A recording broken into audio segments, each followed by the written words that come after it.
तो जय जोहार जय छत्तीसगढ़ संगवारी हो। हमारे यहाँ एकदम बेंद्रा आगे संगवारी हो जिन परेशान करके रख दे। दिन भर हो गए हमन ला बंदर ला मारत और ए वाले खेत में हमन तिवरा लगा रहे संगवारी हो जेला उखाड़ डाले हन और चना के मन पूरा नाश कर रहे। तो हमार खेत के पार में लगे है संगवारी हो पैरा के खरही जिन में हमन गांजे हनों में बहुत ही सुंदर फूल जिन 3 कलर के है, सफेद है, पीला है और ओखर फल भी है बहुत सुंदर है। चलो आप मन ला दिखात हमें। तो बता तो काकी थे ला काकी थे बता ना। अरे ये लत फूल के थे फूल हाँ तो संगवारी हो रे देख सकत हो ए हरे का कपसा। अच्छा कपसा घलो फूल होते हाँ ए रे संगवारी हो तो देख सकते हो संगवारी हो देखा तो एक कपसा घलो फूल होते।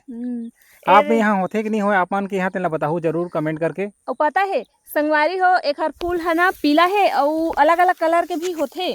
तो हमारे यहाँ जो लगे है ना वो ये देख सकत हो अपन पीला है और ये कपसा मैं यहाँ सोचे के निकाल लो करके काबर के पक के नीचे में गिर रही संगवारी हो तैरे और बहुत सारा लगे रहे काबर के हमारे घर के पास रुन्हान है ना वहाँ हमन लगाए हुआ और कपास संगवारी हो। तो ये देख सकत हो ए हरे फल ना अभी फूले नहीं है।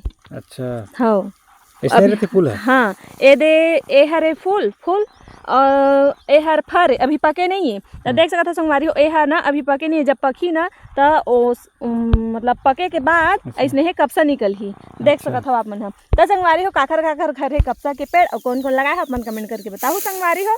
तब तक के लिए जय जोहार जय छत्तीसगढ़।